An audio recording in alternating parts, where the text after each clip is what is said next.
Գրենլանդիայի սառցեցած կույտն ուսումնասիրող գիտնականները սարսափազդու բացահայտումներ են անում։ Փոփոխությունները, որ այնտեղ տեսա, չափից ավելի մասշտաբային էին։ Ես պատրաստ չէի դրան։ Ֆլորիդա, 2005 թվական։ Մեկ ակնթարթում ծովափը ծածկվում է ծովային կենդանիների դիակներով։ Անհավանական է հնչում, բայց հնագույն արձանագրություններում կանխագուշակված էր, ամբողջ ծովային կենդանական աշխարհը կոչնչանա։ Ինդոնեզիա, 2004 թվական, հզոր ստորջրյա երկրաշարժը ավերիչ ցունամիի պատճառ է դառնում։ Փորձագետների կարծիքով սա միայն սկիզբն է։ Մեզ աներևակայելի մասշտաբների գլոբալ երկրաշարժեր են սպասում։ 2008 թվական, գիտնականները պատրաստվում են դիմակայել համաշխարհային մասշտաբների մահացու համաճարակին։ Նման երևույթները ինձ շատ են անհանգստացնում, չէ՞ որ դրանք վերաբերում են բոլոր նրանց, ովքեր երեխաներ ունեն։ Կարող են արդյոք այս բոլոր իրադարձությունները կանխագուշակված լինել Աստվածաշնչում։ Կրոնական մարգարեությունները բարձրագույն գիտակցության հենց իր Աստծո կանխազգուշացումներն են։ Միթե մենք մոտեցնենք վերջնական սահմանագծին։ Մեզ քաոս է սպասում։ Ես տարակույս չունեմ։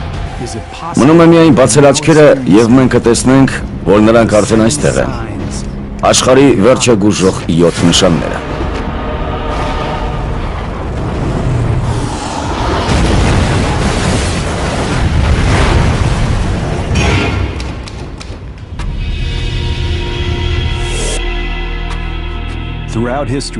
Իրենց ամբողջ պատմության ընթացքում մարդիկ փորձել են պատկերացնել աշխարհի վերջը։ Ապոկալիպսիս բառը կարելի է թարգմանել որպես բարձրացված շղարշ։ Այդ շղարշի ետևում թաքնված է մարդկության ապագան։ Իսկ բանալին պետք է փնտրել նոր կտակարանում, հայտնության գրքում։ Այն գրել է Հովհաննես Ավետարանիչը։ Մոտավորապես մեր թվարկության 100 թվականին։ Հովհաննես Ավետարանչի հայտնության գրքում նկարագրված է աշխարհի լիակատար ամայացումն ու նախապատրաստումը ահեղ դատաստանի օրվան։ Մարդկության պատմությունը այդպիսով ավարտելը Աստծո կամքն է, եւ այդ կամքը գրառված է մագաղաթի վրա, որը կնքված է 7 կնիքներով։ Ամեն անգամ, երբ կնիքներից մեկը բացվում է, տեղի ունենում նոր աղետ, որն աշխարհի վերջին մոտեցնող հերթական նշանն է։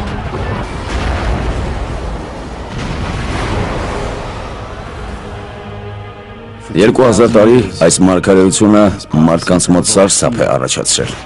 Քրիստոսի մահից եւ հարությունից հետո հայտնվեցին բազմաթիվ կեղծ մարգարեներ, ովքեր կանխագուշակեցին աշխարհի վերջը։ Բայց այսօր ցանկացած մարդ, լինի աթեիստ, սեինտոլոգ, հինդուիստ, հուդայական կամ կաթոլիկ, զգում է, որ մենք գտնվում ենք աշխարհի կործանման եզրին։ Կարող է արդյոք 2000 տարի առաջ գրված 7 կնիքների մարգարեությունը իրականություն դառնալ։ Ապշեցուցիչ է, սակայն նույնիսկ ժամանակակից գիտնականները տեսնում են դրա հաստատումը։ Մասնագետների կարծիքը համընկնում է այն հարցում,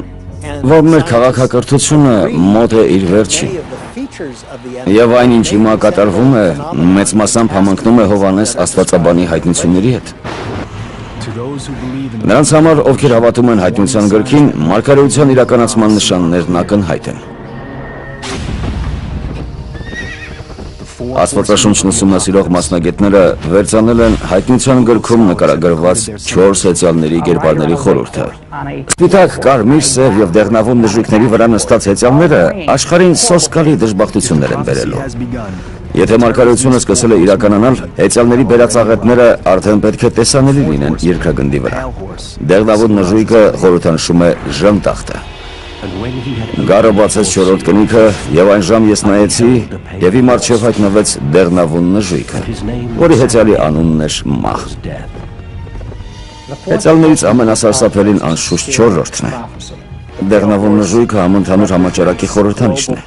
Մեզ մարդկության զանգվածային ոչնչացում է սպասում։ Բնակչության հսկայական տոկոսը կոչնչանա։ Մենք պետք է այսօր ևեթ սկսենք նոր սիճուկների մշակումը, ուղիներ փնտրենք համաճարակների կանխարգելման համար։ Այս խնդիրը վերաբերում է յուրաքանչյուրիս, այլևս աչք փակել չի կարելի։ Բայց սա աշխարհի կործանման նշաններից միայն մեկն է։ Սև նժույգի վրա նստած հեծյալը նույնպես կապված է ապագա ավերածությունների հետ։ Եվ բացեց գառը երրորդ կնիքը։ Եվ ես լսեցի, որ երրորդ կենդանին ասաց «Արի»։ Եվ այն ժամանակ ես նայեցի եւ իմ առջև տեսա մի սև նժույգ։ Հեծյալն իր ձեռքում կշերք էր բռնել։ Սև նժույգը մարմնավորում է մահն ու սովը։ Բնական վառելիք ստանալու նպատակով բուսական կուլտուրաների օգտագործման կտրուկ աճը հանգեցրեց սննդամթերքի հսկայական նվազման։ Եվ որոշ մասնագետներ կարծում են, որ սա միայն սկիզբն է։ Սնունդը արդեն չի բավարարում երկրագնդի բոլոր բնակիչներին կերակրելու համար։ Մեզ սննդամթերքի հետ կապված հսկայական խնդիրներ են սպասում։ Ծովը համընդհանուր խնդիր է դառնալու։ Երբ մարդիկ սկսում են ղեկավարվել բացառապես ինքնապաշտպանման բնազդով, նախկին կանոնները կորցնում են իրենց նշանակությունը։ Դուք պետք է փրկեք ձեզ եւ ձեր մերձավորներին, եւ ձեր հացի կտորը ստանալու համար դուք ոչ մի բանի առաջ կանգ չեք առնի։ Երկրորդ հեծյալը ավելի կործանարար աղետ է գուժում։ Եվ դուրս եկավ մի ուրիշ նժույգ, որը կարմիր էր ինչպես կրակը։ Նրա հեծյալին իրավունք էր տրված ստիպել, որ մարդիկ սպանեն իրար։ Կարմիր նժույգը համաշխարհային պատերազմի խորհրդանիշն է։ Ընդհարման, որը կկործանի մեր մոլորակը։ Այդ նշանների հաստատումները մեր շրջապատում են արդեն այսօր։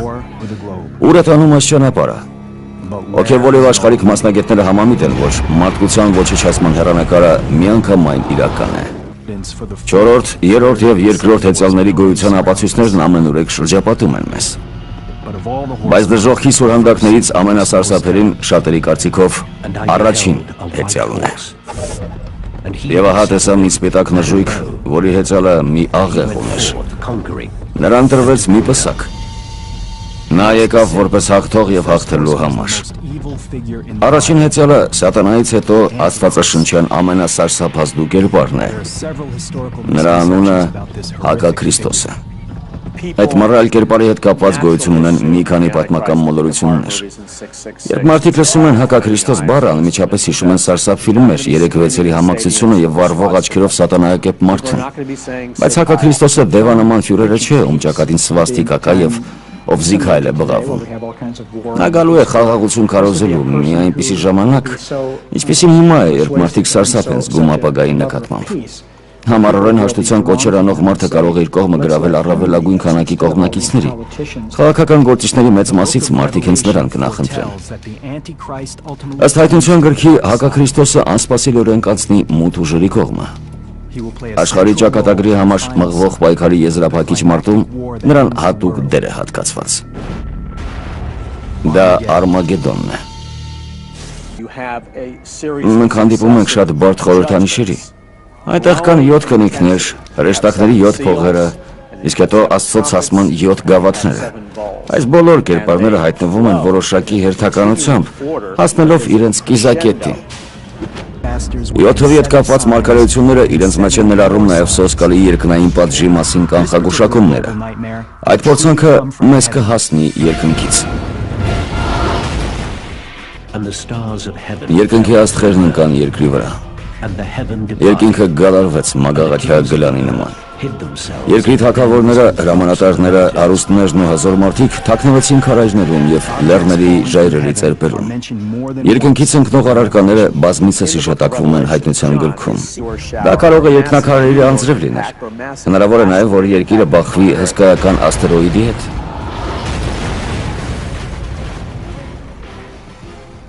Մասնագետները նշում են մի բառ, որը պարբերաբար հանդիպում է Աստվածաշնչում եւ անմիջականորեն կապված է մարգարեությունների հետ։ Խոսքն աստղի մասին է, որի անունը ծագել է շատ դառը համ ունեցող բույսից։ Դա Օշինդրն է։ Երրորդ հրեշտակը փչեց իր փողը եւ երկնքից ընկավ մի մեծ աստղ, եւ նրա անունն էր Օշինդր։ Կարող է արդյոք այս մարգարեությունը կապված լինել երկրի եւ հսկայական տիեզերական մարմնի ընդհարման հետ։ Օշինդր աստղը այդպիսի վախ է առաջացնում, որովհետեւ այն աննկարագրելի ավերածություններ է պատճառելու երկրին։ Այն ոչնչացնելու է բազմաթիվ մարդկանց, կենդանիներին եւ բույսերին։ Մասնագետները պետք է ուշադրություն դարձնեն այդ երևույթին։ Այնինչ հավատացյալները համարում են կանխագուշակություն, Ֆիլ Ֆլեյդի եւ ուրիշ գիտնականների կարծիքով փաստեր են։ Մեր մոլորակի համար ամենամեծ վտանգն իհարկե հսկա աստերոիդի հետ բախման հնարավորությունն է։ Վաղ թե ուշ դա անպայման տեղի կունենա եւ նման աղետը աննկարագրելի ավերածություններ կգործի։ Ինչպես հայտնի է, երկրի վրա պարբերաբար երկնաքարեր են ընկնում, բայց լուրջ վնաս հասցնող երկնային մարմինները մեր մոլորակին բախվում են ոչ հաճախ, քան 100-ամյակը մեկ անգամ։ Կարող է արդյոք աստերոիդներից մեկը ամբողջովին ոչնչացնել երկրի վրա գոյություն ունեցող կյանքը։ Մեր պատմության մեջ արդեն եղել են ահեղ նախազգուշացումներ։ Ապացույցները միանգամայն համոզիչ են։ Երկրային մարմնի հետ ընդհարում հնարավոր է։ Դա միայն ժամանակի խնդիր է։ Այս ռադիոտեխնիկական սարքավորումը աստերոիդների դիրքն ուսումնասիրող ամենահզոր համակարգն է աշխարհում։ Աստղադիտակի օգնությամբ մենք կարող ենք տարբեր տեղեկություններ ստանալ դիեզերական մարմինների մասին։ Մենք կարող ենք պատկերացում կազմել աստերոիդի շարժման տարածքի մասին եւ կարող ենք կանխատեսել վտանգավոր է այն թե ոչ։ Գիտնականների վերջին բացահայտումները ցնցել են ոչ միայն գիտական, այլև հոգևոր աշխարհը։ Ամենավտանգավորն այն երկրային մարմիններն են, որոնց հսկայական չափսերը կարող են ակնհայտ ավերածությունների պատճառ դառնալ։ Դրանք են 30 մետր եւ ավելի տրամագիծ ունեցող մարմինները։ Օրինակ մենք գրանցել ենք 10-ից 20,150 մետրանոց մարմիններ եւ կարողանում ենք հսկել դրանց 30%-ի տեղաշարժերը։ Ամենահամեստ հաշվարկներով 7-ից 14,000 չգրանցված աստերոիդներ կարող են վտանգ ներկայացնել մեր մոլորակի համար։ Եթե խոսքն ասենք 180 մետր տրամագիծ ունեցող աստերոիդի մասին է, որը կներթափանցի երկրի մթնոլորտային շերտն ու կմխճվի նրա մակերևույթի մեջ, ապա հետևանքները ծայրաստիճան կործանիչ կլինեն։ Մթնոլորտն այնքան կշիկանա, որ դուք սկզբում կզգաք ջերմությունը, իսկ հետո միայն ձեր հարազատ քաղաքի երկնակամարում կտեսնեք պայթյունի կուրացնող հետքը։ Դա կարող է լինել, ասենք, Նյու Յորքը։ Աստերոիդի մոտենալու զուգընթաց ջերմաստիճանը կտրուկ կբարձրանա։ Շոկը գնալով ավելի ու ավելի կսաստկանա եւ տպավորությունն այնպեսին կլինի, որ ձեզ ողջ մտցրել են հսկայական ջրոցի մեջ։ Վերջի դուք պարզապես կայրով եք։ Մի քանի վայրկյանից Մանհեթենը կրակի բաժին կդառնա, բայց այդ հրդեհը երկար չի տևի։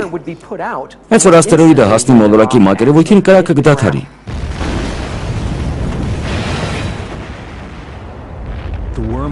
Օշինդր աստերոիդի հարվածից երկրի մակերևույթի վրա հսկայական խառնարան կգոյանա։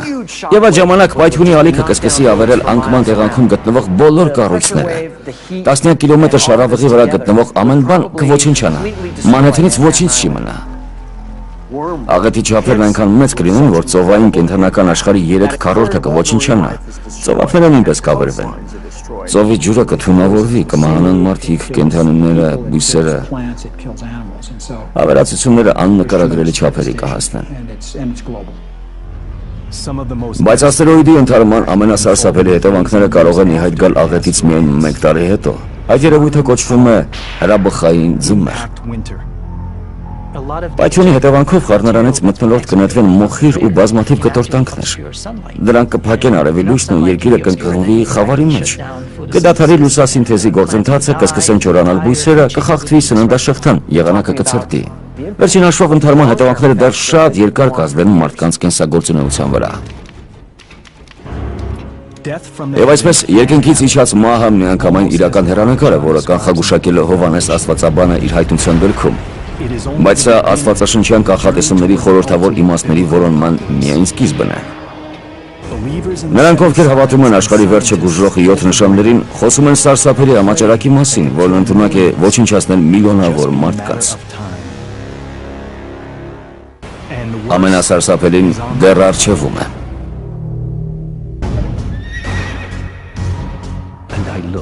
Եվ իմ առջև հայտնվեց դեղնավուն նժույգը, որի հեծյալի անունն էր մահ։ Հովհաննես Աստվածաբանի հայտնության գրքում նշվում է համաճարակների մասին, որոնք անթիվ անհամար մարդկային կյանքեր են խլում։ Եվ դեղնավուն նժույգի հեծյալը այդ ահավոր հիվանդությունների գուշկանն է։ Դա անչափ մռայլ խորհրդանիշ է։ Վստահ եմ, որ մարդկանց համար ամենասարսափելի համաճարակները դեռ առջևում են։ Համաշխարհային բնակչության 1/4-ը միլիարդից ավելի մարդ է կազմում։ Բայց որ աղետը կարող է այդքան սոսկալի կերպով կրճատել երկրագնդի բնակչությունը։ Եվ նորից գիտնականները տալիս են պատասխան, որը հիմնված է ստուգված տեղեկության վրա։ Նորագույն ժամանակների ամենամահաբեր համաճարակը բռնկվեց 1918 թվականին, առաջին համաշխարհային պատերազմի ավարտին մոտ։ Իսպանական գրիպը կամ իսպանուհին տարածվեց աշխարհով մեկ եւ խլեց 50-ից 100 միլիոն մարդու կյանք։ Համաճարակն իր զոհերի քանակով գերազանցեց համաշխարհային պատերազմի զոհերին։ Մենք ինքներս ենք պարարտ հող ստեղծել նման վարակների համար։ Նրանք կարող են ճանապարհորդել աշխարհով մեկ ընդամենը մեկ օրում։ Վարակակիր մարդը ինքնաթիռ է նստում, ինկուբացիոն շրջանը 2 օր է տևում եւ բուժզնումը ախտանշեր չի հայտնաբերում։ Ուղևորն իջնում է մոլորակի մեկ ուրիշ կետում եւ սկսում է տարածել հիվանդությունն այնտեղ, որտեղ համաճարակը դեռ չէր հասել։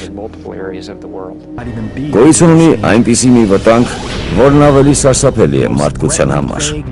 Ընդ որում շատ ավելի սոսկալի ծագում ունեցող։ Եվ այսպես, դեղնավուն նժույգը խորհրդանշում է մահը, բայց դա սովորական մահ չէ։ Իմ կարծիքով այն կարող է անմիջական կապ ունենալ կենսաբանական զենքի հետ։ Այն մշակում են հատուկ ծառայություններն ու զինվորականները։ Դրանով աշխուժորեն հետաքրքրվում են ահաբեկիչները։ Պատահական արտահոսք կոնտեյներից մեկ կոտրված անոթ։ Պատկերացրեք ինչ կպատահի, եթե այդ բազմաթիվ արհեստականորեն աճեցված մանրէներից մեկն ընկնի մեր սննդի մեջ։ Ինչ կպատահի, եթե նրանք ազատություն ստանան եւ հեղեղեն աշխարհը։ Հասկացեք, դրանց դեմ հակաթույն չկա։ Դրանք կտարածվեն ամենուրեք, միլիոնավոր մարդիկ կդատապարտվեն մահվան։ Քրտնահարույց միկրոօրգանիզմներ, սպորներ, բացիլներ, ընդամենը 2-3 վարակակիր հեշտությամբ կարող են վարակել ամբողջ քաղաքի բնակչությանը։ Լինելով զանգվածային ոչնչացման զենքի ոլորտի մասնագետ, Ջոն Բարթոնը լավ է հասկանում, թե որքան իրական է կենսաբանորեն ձևափոխված վիրուսների տարածման վտանգը։ Հաշվի առնելով ժամանակակից բիոինժեներության հաջողությունները, հնարավոր աղետի չափերը նույնիսկ դժվար է պատկերացնել։ Փաստորեն պաշտպանվելու ոչ մի միջոց չկա։ Կենսաբանական միջոցներով ահաբեկչական գործողություններ կազմակերպելը շատ ավելի հեշտ կլինի։ Չէ՞ որ այդ մանրէները չունեն ոչ համ եւ ոչ էլ հոտ։ Նման ահաբեկչություններին արձագանքելու հստակ կանոններ նույնպես չկան։ Քանի դեռ մենք չենք գտել հիվանդության ճշգրիտ աղբյուրը, չենք կարող գտնել նաեւ ապաքինման միջոցները։ Դա ակնհայտ է։ Ժամանակ է հարկավոր, ասենք, օդում տարածված սպորները նույնացնելու համար։ Եթե մահաբեր վարակն արդեն ընկել է խիտ բնակեցված քաղաք, այնպիսին ինչպիսին Լոս Անջելեսը կամ Նյու Յորքն է, կարելի է համարել, որ ահաբեկիչները հասել են իրենց նպատակին։ Հաշվի առնելով միջազգային թռիչքների քանակը, մյուս մայրցամաքները նույնպես շատ արագ կկիսեն ամերիկացիների ճակատագիրը։ Հասկանում եք, շղթայական ռեակցիա կսկսվի։ Աշխարհի վերջը գուժող 7 նշանները։ Աշխարհի վերջը գուժող 7 նշանները։ Բժիշկների համար դա վարակված եւ մահացող հիվանդներից կազմված իսկական ցունամի կլինի։ Աշխարհի բոլոր հիվանդանոցներում կտիրեն խուճապն ու քաոսը։ Ժամանակակից բժշկությունը չունի այն հզորությունը, որպեսզի կարողանա հաղթահարել հիվանդների այդպիսի հոսքը։ Դա ողբերգություն կլինի։ Բոլոր վերակենդանացման բաժինները լեփ-լեցուն կլինեն։ Հիվանդանոցներում ազատ մահճակալներ չեն մնա։ Բոլոր բուժքույրերը, բժիշկները, թերապևտներն աշխատանքից ավալից ուժասպառ կլինեն։ Բայց տառապյալների հոսքը միայն ավելի կուժեղանա։ Նրանք կշատանան 10, 20 եւ նույնիսկ 50 անգամ։ Գոյություն ունեցող համակարգը չի կարողանա հաղթահարել նման իրավիճակը եւ դա ակնհայտ է։ Նույնիսկ դիակները դնելու տեղ չի լինի։ Դիակներն ընկած կլինեն ամենուրեք։ Քաղաքը կհոսանքազրկվի։ Հիվանդանոցներում խառնաշփոթ կառաջանա։ Եթե խոսքն իսկապես կայուն վիրուսի մասին է, մահացության չափերը կհասնեն այն աստիճանի, որ բոլոր փողոցները կլցվեն դիակներով։ Հասկացեք, կմահանան տասնյակ, հարյուրավոր մարդիկ եւ ոչ մի հակաբորբոքային միջոց նրանց չի օգնի, քանի որ վիրուսը պատրաստված է եղել լաբորատոր պայմաններում։ Իմ կարծիքով հայտնության գրքում հենց այս մասին է ասված։ Բանն այն չէ, որ Աստված սարսափելի համաճարակ է ուղարկել երկիրը ոչնչացնելու համար։ Ավելի շատ նա ասում է մարդկանց. ուզում եք արհեստականորեն հիվանդություն ստեղծել։ Դե ինչ, դա ձեզ հաջողվեց։ Հիմա քաղեք ձեր ցանացի պտուղները։ Հաջորդ նշանը։ Միայն վերջին տասնամյակի ընթացքում մոլորակի վրա մի քանի խոշոր երկրաշարժեր են տեղի ունեցել։ 2004 թվականի երկրաշարժը Սումատրայում, այնուհետև ցունամին, որ ամենաքիչը 270,000 մարդ սպանեց։ Չինաստանի աղետը, որը 80,000 մարդու կյանք խլեց, եւ վերջապես 2005 թվականի Պակիստանի երկրաշարժը, զոհերի քանակը հասավ 80,000-ի։ Երբ գառը բացեց 6-րդ կնիքը, ես նայեցի եւ տեսա, որ տեղի ունեցավ սարսափելի երկրաշարժ։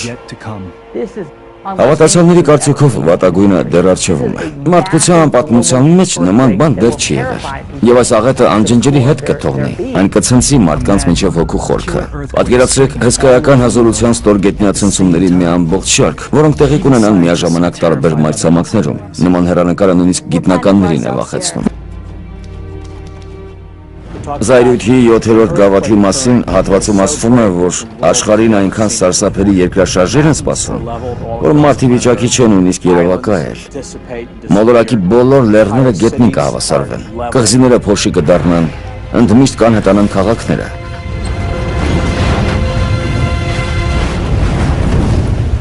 Ըստ 7 նշանների, ապարների արտանետման վայրերում պետք է ստորգետնյա ցնցումների մի ամբողջ շարք տեղի ունենա։ Այդ ցնցումները կավեր են այնպիսի քաղաքներ, ինչպիսիք են Սան Ֆրանցիսկոն, Տոկիոն, Շանհայը, Աթենքը, Ստամբուլը։ Ամեն ինչ տեղի կունենա հանկարծակի։ Երկրի մակերևույթը մի քանի մետր վեր կբարձրանա։ Ցնցումն այնքան հզոր կլինի, որ մարդիկ կկորցնեն հավասարակշռությունը։ Նրանք ուղղակի կկպչեն ասֆալտին։ Բարձրահարկ շենքերից դուրս կթռչեն ապակիները եւ կսկսեն ընկնել ներքևում գտնվող անցորդների վրա։ Այն ամեն ինչ ընկնում է մեծ բարձրությունից մահացու վտանգ է ներկայացնում։ Հաշվի առնելով քամու ուժգնությունը, ապակիները, որոնք այնքան շատ են ժամանակակից շինություններում, հսկայական սրիչի սայրի կվերածվեն։ Վնասվածքների ու վերքերի քանակը կգերազանցի մարդկային երևակայության բոլոր սահմանները։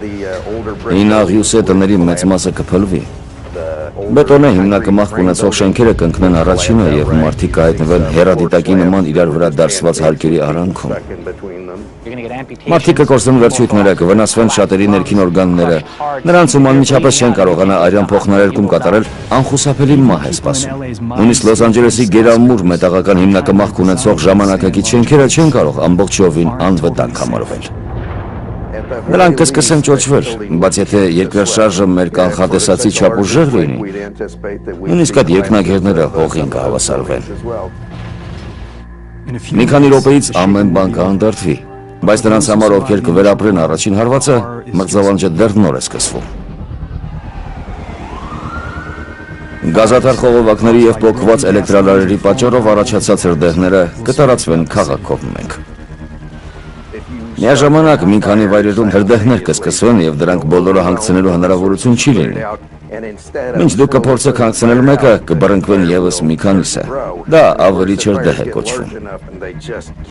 Ջրատար խողովակները նույնպես կվնասվեն։ Կրակի ծովը եւս մի քանի օր, գուցեև շաբաթ անարգել կավերի քաղաքը։ Հազարավոր մարդիկ կենդանի կթաղվեն ավերված շենքերի տակ։ Նրանք, ովքեր չեն կարողանա դուրս գալ փլատակներից, մոխիր կդառնան։ Տեսաղետը կցնցի ամբողջ մոլորակը, ներառելով բոլոր ազգերն ու մայրցամաքները։ 7 նշաններից հաջորդում խոսվում է մի աղետի մասին, որը դեռևս ծանոթ չէ մարդկանց։ Բայց նրա հետևանքները կարող են իսկապես կործանիչ լինել։ Վտանգը մեզ սպառնում է տիեզերքից, եւ այն կապված է ամենահզոր տիեզերական ուժերից մեկի հետ։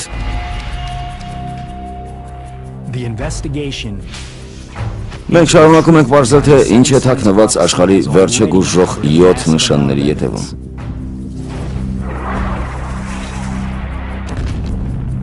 Մասնագետներն ու հոգևոր գործիչները գտնում են, որ աստվածաշնչյան կանխագուշակումների ի կատարածման ապացույցներն ամենն ու շրջապատում են ժամանակակից մարդուն։ Աստված մեզ ազդանշաններ է ուղարկում մեկը մյուսի հետևից։ Նա անընդհատ փորձում է սթափեցնել մարդկանց։ Բայց իրական քրիստոնյաներին առանց հայտել հայտնի է, որ աշխարհի կործանման ծրագիրը ուղղակիորեն կապված է Հիսուս Քրիստոսի երկրորդ գալստյան հետ։ Հայտնության գիրքը մանրամասնորեն նկարագրում է երկրի ամայացման պատկերը, որից հետո պետք է գա ահեղ դատաստանի օրը։ Տարօրինակ է, սակայն գիտնականներից շատերը համաձայն են, որ հնագույն մարգարեություններում կարելի է գտնել մեր քաղաքակրթության ապագայի բանալին։ Արևն ամեն օր մեզ լույս ու ջերմություն է պարգևում, օգնելով յուրաքանչյուր կենդանի արարածի աչել։ Արևի ճառագայթներից է ուղղակիորեն կախված մարդկության ճակատագիրը։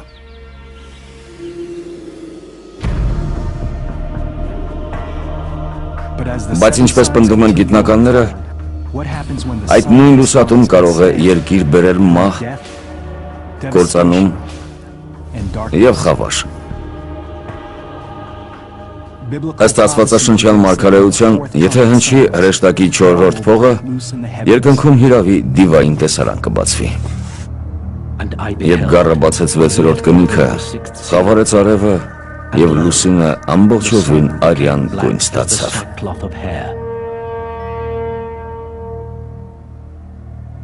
Հովհաննես ավետարանչի հայտնություն, գլուխ 12-րդ, նշան 6-րդ։ Գիտնականներն ասում են, որ այդպիսի հեռանկարը միանգամայն հնարավոր է։ Զարմանալի կերպով ամեն ինչ կարող է սկսվել անտանելի վառ լույսից։ Գամմա ճառագայթները էլեկտրամագնիսական լուսապատկերի մասն են, որն ըստ էության լույսն է։ Գամմա ճառագայթները առաջանում են էլեկտրամագնիսական ճառագայթման արդյունքում, դրանք ռադիոակտիվ տարրերի քայքայման արդյունք են։ Եթե սովորական լույսը համեմատենք ձեր այտի մրգփորեն դիպչող փետուրի հետ, ապա գամմա ճառագայթը նման է հրացանի գնդակի։ Այդ ճառագայթի մեկ ֆոտոնի էներգիան միլիարդ անգամ գերազանցում է տեսանելի ֆոտոնի էներգիան։ Հենց դրանով էլ նա վտանգավոր է։ Նման ճառագայթներն ընդունակ են քայքայել ցանկացած բջիջ, ոչնչացնել կամ դեֆորմացիայի ենթարկել դնթեն։ Թեև գամմա ճառագայթները բացահայտված են դեռևս հարյուրավոր տարիներ առաջ, գիտնականները միայն հիմա են հասկացել նրանց իրական վտանգի չափերը։ Եվ այսպես գամմա ճառագայթները հատուկ վտանգ են ներկայացնում մեր քաղաքակրթության համար։ Բայց ինչպես կարող է կուրացնող բռնկումից հետո երկիրը թաղվել թանձր խավարի մեջ։ Պատասխանը պետք է փնտրել երկրագնդից 8000 լուսային տարի հեռավորության վրա։ Գոյություն ունի այստեղ, որի անունն է WR104։ Այո, միանգամայն անմեղ անուն, բայց նրա մեջ մարդկության համար իրական վտանգ է թաքնված։ Բանն այն է, որ այդ աստղը իր դաշն ապրել է եւ շուտով կպայթի։ Բայց դա ինչպես կարող է անդրադառնալ մեր մոլորակի վրա։ Ոչ մի նախազգուշացում չի լինի, չէ՞ որ գամմա ճառագայթները իրենցից ներկայացնում են լույս, ուրեմն սրանում են լույսի արագությամբ եւ փաստորեն բնության մեջ դրանցից ավելի արագաշարժ բան չկա։ Որքան էլ տարօրինակ լինի, հենց հսկայական չափերի հասնող լույսի բռնկումն է, որ ընդունակ է առաջացնել աստվածաշնչյան մարգարեությունում նկարագրված խավարը։ Գամմա ճառագայթների բռնկումը կփոփոխի երկրի մթնոլորտի քիմիական կառուցվածքը, կգոյանա կարմրաշագանակագույն մշուշի թանձր մի շերտ, որը կարգելափակի արևի լույսի ներթափանցումը։ Մոլորակի վրա ամենուրեք ջերմաստիճանի իջեցում կնկատվի։ Լուսասինթեզի գործընթացը կխափանվի։ Ամբողջ աշխարհում կսկսեն ոչնչանալ բույսերը։ Միանգամայն հավանական է, որ նման կտրուկ եւ բացասական փոփոխությունների հետևանքով խախտվի նաեւ սննդաշղթան։ Նույնիսկ օվկիանոսում բնակվող միկրոօրգանիզմների փոփոխությունները կարող են անդառնալի հետևանքներ ունենալ։ Օրինակ, առանց պլանկտոնների ջրաբնակ բոլոր տեսակները նույնպես շուտով կոչնչանան։ Ամբողջ համակարգը կփլուզվի, չէ՞ որ այդ հսկայական շղթայում ամեն բան փոխկապակցված է։ Բայց որքան էլ սարսափազդու թողա 6-րդ կնիքի մարգարեությունը, հաջորդ նշանը կապված է ավելի մղձավանջային կանխագուշակման հետ։ Այս արհավիրքը ավելի քան մյուսները հիշեցնում է մեզ դժոխքի գոյության մասին։ Երկրորդ հրեշտակը փչեց իր փողը եւ կրակների մեջ այրվող հսկայական լեռը գահավիժեց ծովը։ Այն բանից հետո, երբ կհնչի հրեշտակի երկրորդ փողը, տեղի կունենա հսկայական լեռան գահավիժումը օվկիանոսի մեջ։ Խոսքը կարող է աստերոիդի մասին լինել, բայց մենք ունենք լեռ եւ կրակ բառերը։ Այնպես որ ավելի հավանական է, որ խոսքը օվկիանոսի մեջ գտնվող լեռան մասին է։ Դա մոլորակի վրա գտնվող ամենավտանգավոր եւ ավերիչ ուժերից մեկն է։ Հնարավոր է, որ աշխարհի վերջը գուժող նշաններից մեկը հրաբուխն է։ Հավաստիանալու համար պետք է դիմել պատմությանը։ Ինչպես գիտենք, դժոխքի նկարագրությունը հարուստ է մոլեգին կրակի, խեղդող ծխի, ծծմբի եւ եռացող լավայի պատկերների նկարագրությամբ։ Ամենակործանիչներից մեկը Վեզով լեռան ժայթքումն էր, որը տեղի ունեցավ մերթվարկության 79 թվականին, երբ Պատմոս կղզում Հովհաննես ավետարանիչը արդեն ավարտել էր իր հայտնությունը։ Արդյունքում հիմնահատակ ավերվեց հռոմեական Պոմպեի քաղաքը։ Հազարավոր մարդիկ տանջամահ եղան շիկացած մոխրի շերտի ներքո։ Քրիստոնյաների համար դա Աստծո վրիժառության ակտն էր, ի պատասխան հռոմեական իշխանությունների պատճառած բոլոր տառապանքների։ Աշխարհի վերջը գուժող 7 նշանները։ Աշխարհի վերջը գուժող 7 նշանները։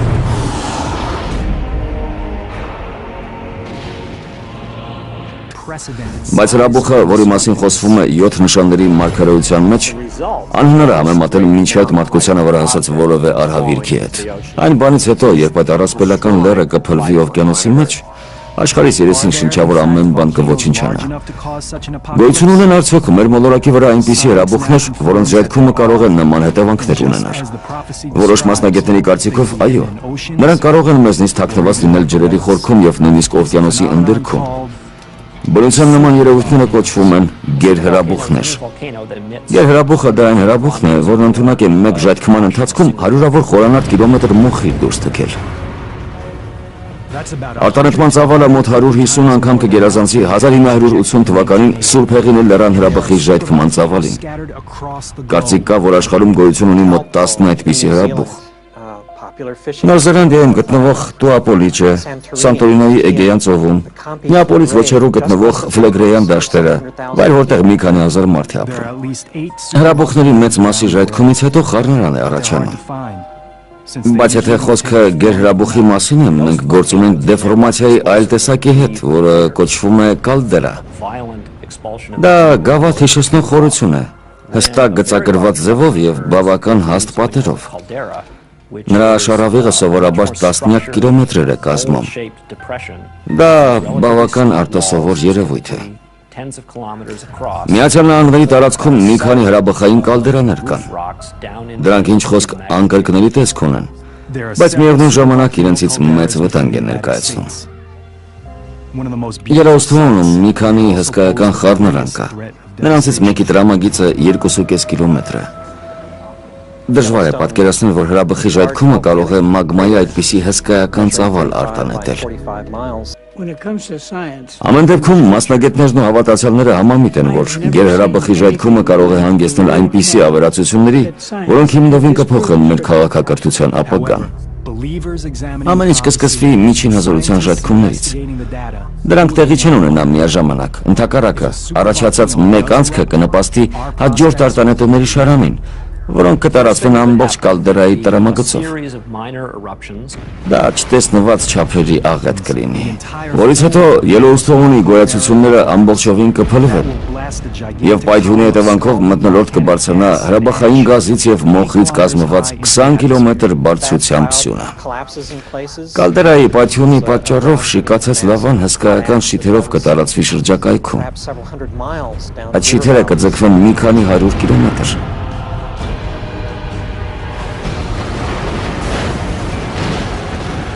Այն ամեն ինչ գտնվում է հրաբխի շրջակայքում, կայրվի եւ կոչնչանա։ Պատմությունից մեզ հայտնի է, որ նման երկրաբանական աղետի զոհերին տանջալից մահ է սպառնում։ Մարդիկ խեղդամահ կլինեն թունավոր գազերից, որոնք ուղղակի ներսից կայր են նրանց։ Մթնոլորտում մնացած մոխիրը քամիները կտանեն արևմտյան ուղղությամբ։ 10 նահանգներ, Կալիֆոռնիայի մեծ մասը ներառյալ, կթաղվեն մոխրի շերտի տակ։ Եվ խոսքն այդ շրջանում ապրող մարդկանց զանգվածային մահվան մասին է։ Բացի այդ, նման երկրաբանական փոփոխությունները մեծապես կխախտեն էկոլոգիական հավասարակշռությունը ամբողջ աշխարհում։ Դա խուսափելի կլինի։ Բայց այս աղետի երկարատև հետևանքները ավելի ողբերգական են։ Հրաբխային մասնիկներն ու գազերը կշարունակեն իրենց շրջապտույտը մթնոլորտում փակելով արևի լույսը։ Հրաբխային ձմեռ կսկսվի, որը նման կլինի երկրի եւ աստերոիդի բախման հետևանքով առաջացած երևույթին։ Միջին ջերմաստիճանն ամենուրեք կընկնի 5 աստիճանով։ Թեև այնքան է սարսափազդու չի հնչում, բայց նման փոփոխությունները կարող են դառնալ սառցադաշտային շրջանի նախակարապետը։ Երբ այս մղձավանջը տեղի ունենա, մարդիկ կսկսեն հիշել, որ այդ իրադարձությունները արդեն նկարագրված են եղել Աստվածաշնչում։ Աշխարհի վերջը գուժող հաջորդ նշանը կապված է ավելի խորհրդավոր մի երևույթի հետ։ Կարող է արդյոք աշխարհի կործանումը կապված լինել ջրի հետ։ Նրանք, ովքեր հավատում են 7 նշանների մարգարեությանը, հավատացած են, այո։ 2005 թվականին Ֆլորիդայի բնակիչները ականատես եղան ստորջրյա կենդանական աշխարհի զանգվածային մահացության դեպքերի։ Հակագազեր կրող մասնագետների հատուկ խումբը մեքսիկական ծոցի ափերը մաքրեցին օվկիանոսի հազարավոր բնակիչների դիակներից։ 2007 թվականին նմանատիպ աղետ տեղի ունեցավ նաև հարավային Կալիֆոռնիայի ափերի մոտ, Գետերի, ծովարյուսների եւ տարբեր տեսակի ձկների ու թռչունների մեռած մարմինները ողողել էին ծովափերը։ Այս պատկերը կարծես հայտնության գրքից էր վերցված։ Ծովում բնակվող բոլոր արարածների մահը մեզ համար մի անհավանական երևույթ է։ Չէ՞ որ օվկիանոսը այնքան մեծ է։ Եվ այն ժամ երկրորդ հրեշտակը իր անոթի պարունակությունը թափեց ծովը եւ այն վերածվեց արյան, որը նման էր մահացած մարդու արյանը, եւ ամեն կենդանի բան մահացավ։ Համաձայն Աստծո ցասման երկրորդ անոթի խորհրդի, մոլորակի վրա գտնվող բոլոր գետերը պետք է ներկվեն արյամբ։ Երրորդ անոթի դատարկվելուց հետո նույն բանը տեղի է ունենալու նաեւ ծովերի եւ օվկիանոսների հետ։ Աստծո կողմից ջուրն արյան վերածելու խորհուրդը Աստվածաշնչում կրկնվող դրվագներից մեկն է, բայց որն է նրա իրական իմաստը։ Աստված ջուրը արյան կվերածի եւ արդյունքում կսատկեն բոլոր ձկները եւ ջուրը թունավորված կլինի։ Այլ կերպ ասած, մահացած ծովային օրգանիզմների արյունը կլցվի ծով։ Ըստ հին կտակարանի նման բան արդեն պատահել է Եգիպտոսում։ Նման բան մեզ սպասում է նաեւ աշխարհի վերջը գուժող վերջին օրերի ընթացքում։ Զուգահեռները չափից ավելի ակնհայտ են դրանք անտեսելու համար։ Ժամանակակից գիտությունը մեզ թույլ է տալիս նոր տեսանկյունից նայել արյան վերածված ջերի խորհրդին։ Դարեր շարունակ մարդկանց զարմացրել է ծովափնյա ջրերի ժամանակ առ ժամանակ առնագույն ներկվելու երևույթը։ Եվ այդ երևույթին ամեն անգամ հաջորդում էր կենդանիների մեռած մարմինների արտանետումը։ Գետերից մինչև ձկների ամենափոքր տեսակները։ Գիտնականները նման երևույթները կապում են ծովային ջրիմուռների հետ։ Հարավային Կալիֆոռնիայի համալսարանի ծովային էկոլոգ Դեյվ Հեչինգը երկար ժամանակ ուսումնասիրել է այդ երևույթը։ Կարմիր ջրիմուռները դրանք բույսեր են, որոնք աճում են ծովերում եւ թունավոր նյութեր են արտադրում։ Դրանց մեծ կուտակումները կարող են հսկայական վնաս պատճառել կենդանական աշխարհին։ Քանի որ ջրիմուռները կարմիր կամ կարմրամանուշակագույն երանգ ունեն, նրանք ջրին այնպիսի գույն են հաղորդում, որ արյան տպավորություն է թողնում։ Համաձայն 7 նշանների մասին պատմող գրության, բոլոր ծովերի եւ օվկիանոսների ջրերը արյուն են դառնալու։ Գիտնականների կարծիքով մեզ նոր աղետ է սպասվում։ Կարմիր ջրիմուռների արտադրած թույնը այնքան վտանգավոր է, որ կարող է ողնաշարավոր կենդանիների մահացության պատճառ դառնալ։ Մարդու վրա ջրիմուռների ներգործությունը կարելի է համեմատել նյարդերի փայտացման գործընթացի հետ։ Վտանգը ուղղակիորեն կապված է ամենատարբեր տիպի կակամորթերի հետ։ Այդ օրգանիզմները կլանում են ջուրը եւ բնական զտիչներ են համարվում։ Կենսագործունեության շրջանում նրանք իրենց օրգանիզմում ջրիմուռների որոշ քանակ են կուտակում։ Նման բիոզանգվածում գտնվող նյութերից առաջացած թունավորումը չափազանց վտանգավոր է առողջության համար։ Այն կարող է փայտացում, հիշողության կորուստ եւ մի շարք այլ հիվանդություններ առաջացնել։ Դժբախտաբար մարդիկ ապահովագրված չեն նման դեպքերից։ Քանի որ ծովամթերքը մեր սննդամթերքի մի իմաստ է կազմում։ Այն օգտագործվում է սննդի մեջ աշխարհի գրեթե բոլոր երկրներում։ Կարմիր ջրիմուռների թույնը կարող է գտնվել ոչ միայն սննդամթերքի մեջ, այլ նաև օդում։ Թունավոր նյութերը կարող են նաև ջրի մակերևույթից օդ բարձրանալ։ Այդ դեպքում ծովին մոտ գտնվելը չափազանց վտանգավոր է դառնում։ Եթե նյարդապարալիտիկ գազի շերտը վեր բարձրանա օվկիանոսի մակերևույթից, այդ երևույթի հետևանքները առափնյա շրջանի բնակիչների համար ուղղակի սարսափելի կլինեն։ Ծովային ջրիմուռների տարածումը կարող է ծովային կենդանիների զանգվածային մահացության պատճառ դառնալ։ Իրադարձությունների նման զարգացումը կհանգեցնի գլոբալ աղետի, որից կտուժեն միլիոնավոր մարդիկ, որոնց գոյությունը ուղղակիորեն կախված է ծովամթերքից։ Անկասկած շատերն այս արհավիրքը կկապեն աստվածաշնչյան մարգարեությունների հետ։ Օվկիանոսային ջրերի աղտոտումն ու գլոբալ տաքացումը կխախտեն էկոլոգիական հավասարակշռությունը։ Չի կարելի թերագնահատել այն վտանգը, որն իրենց մեջ պարունակում են կարմիր ջրիմուռների արտադրած թունավոր նյութերը։ Եվ քանի որ դրանք բազմանում են մեծ արագությամբ, թունավորումը կարող է հսկայական չափերի հասնել։ Մենք պետք է ավելի մեծ ուշադրություն դարձնենք ծովային բույսերի արտադրած թունավոր նյութերի հսկողությանը։ Շատերն այս բոլոր ժամանակակից խնդիրներում հակված են որոշակի նախանշաններ տեսնել։ Իմ կարծիքով բնական աղետների միջոցով Աստված ցանկանում է ցույց տալ, որ մարդիկ անցել են հակաքրիստոսի կողմը։ Նա կարծես ասում է՝ դուք միլիոնավոր անմեղ մարդկանց եք սպանել հանուն ձերից քորինած գաղափարների։ Բայց շուտով կգա արդար դատաստան կայացնելու իմ ժամը եւ ես բոլոր ջրերը այրուն կդարձնեմ եւ դա կլինի իմ վերջին նախազգուշացումը։ Այնպես որ մեզ լուրջ փորձություններ են սպասվում։ Հայտնության գրքում ասված է. երբ բացվի 7-րդ կնիքը, կհնչեն հրեշտակների 7 փողերը եւ դրանից հետո կդատարկվեն Աստծո ցասման 7 անոթները։ Ապա 4-րդ հրեշտակն իր անոթի պարունակությունը թափեց արևի վրա եւ արևին արտոնություն տվեց խանձելու մարդկանց։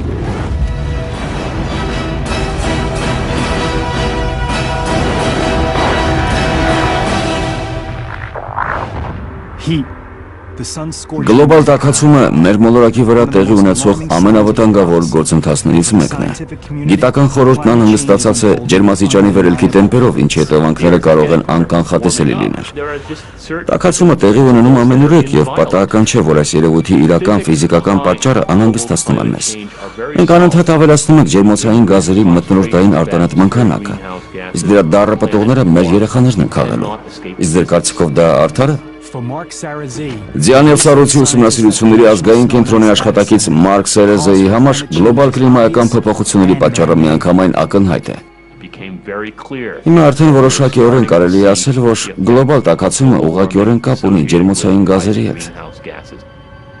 Մարդու ամբողջ գործունեությունը, գիտենա այդ մասին թե ոչ, նպաստում է տաքացմանը, եւ շենքերի կառուցումը, եւ հողերի մշակումը, եւ ավտոմեքենաների օգտագործումը, եւ թե սննդի պատրաստումը։ Մեր բոլոր գործողություններն ազդում են կլիմայի եւ էկոլոգիայի վրա։ Շրջակա միջավայրի աղտոտումը շատ ավելի մեծ տեմպերով է առաջ շարժվում, քան ցույց են տալիս մեր սանդղակները։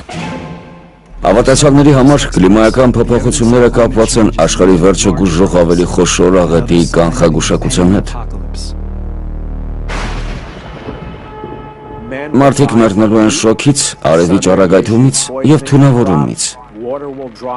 Ջրային աղբյուրները կչորանան, արեգակի ակտիվությունն այնքան կմեծանա, որ երկրագնդի բնակչության 50%-ը կմահանա։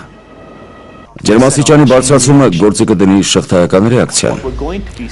Մասնագետներից շատերը հասարակության ուշադրությունը հրավիրում են ծովի մակարդակի բարձրացման խնդրին։ Ինչու է դա տեղի ունենում։ Նախ եւ առաջ այն պատճառով, որ սառցաբեկորներն ու սառցադաշտերը հալչում են սարսափազդու արագությամբ։ Ծովի մակարդակի բարձրացմանը նպաստում են Գրենլանդիայի եւ Անտարկտիկայի սառույցների հալոցքը։ Միասին նրանք 90 մետրանոց սառցակտոր են կազմում։ Ծովի մակարդակի նույնիսկ ոչ մեծ 10 մետրանոց բարձրացումը կարող է Ֆլորիդայի եւ Միացյալ Նահանգների ամբողջ արևելյան ափի խորտակման պատճառ դառնալ։ Ամերիկայի բնակչության 25%-ի կյանքը վտանգված կլինի։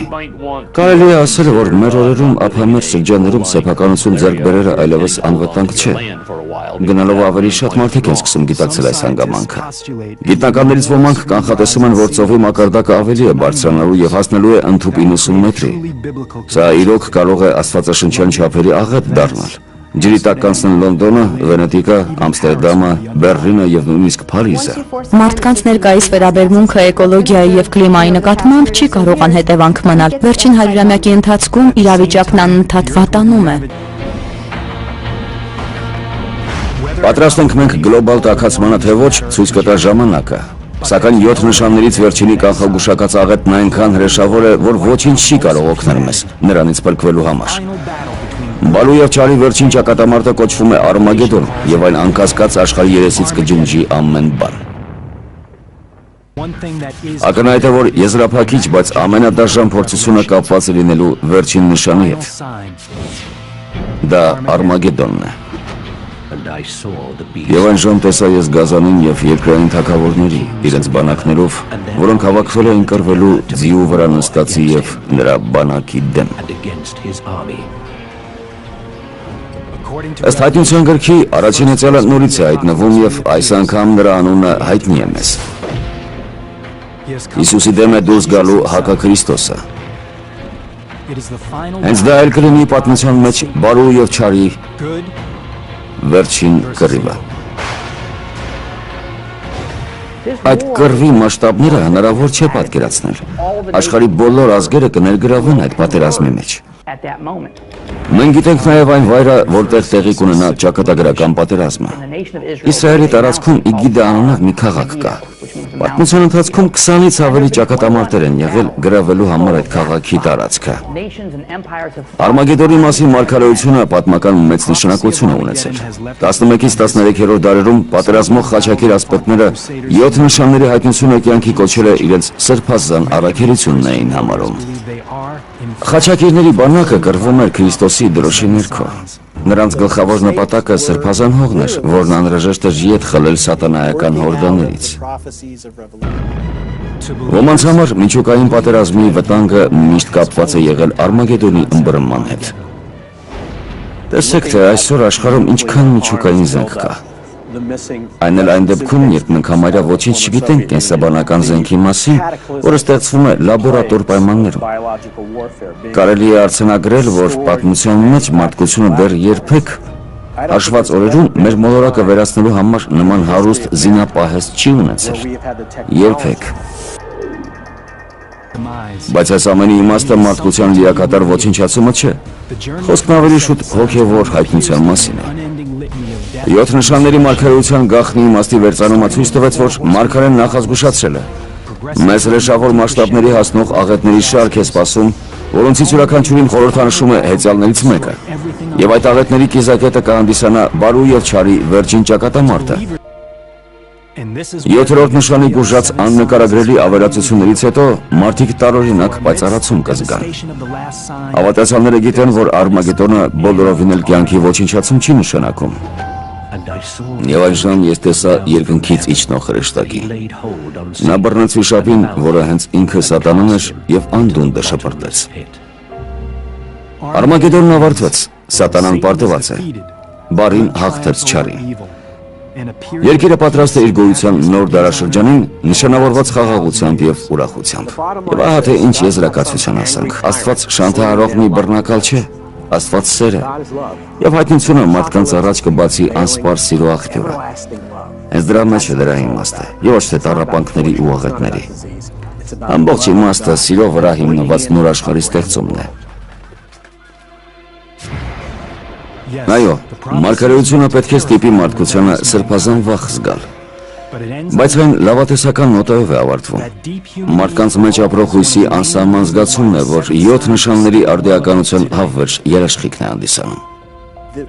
Հայտնության գիրքը դեռ երբեք այդպիսի անկեղծ զգացմունքներով չի ընթերցվել, ինչպես մեր օրերում։ Այստեղ որոշակի հեգնանք կա, չէ՞ որ մենք ապրում ենք գիտության եւ տեխնիկայի աննախադեպ զարգացման դարաշրջանում։ Եվ ամեն դեպքում, չնայած մեր հսկայածավալ գիտելիքներին, մարդիկ զգում են, որ իրենց հիմնական հնարանը հավատքն է։ Եվ վերջին փորձությունը ցույց կտա, թե ով է կարողացել մինչև վերջ իր սրտում պահել այն։ Թարգմանությունը եւ կրկնօրինակումը կատարվել է Arm News հեռուստաընկերության պատվերով։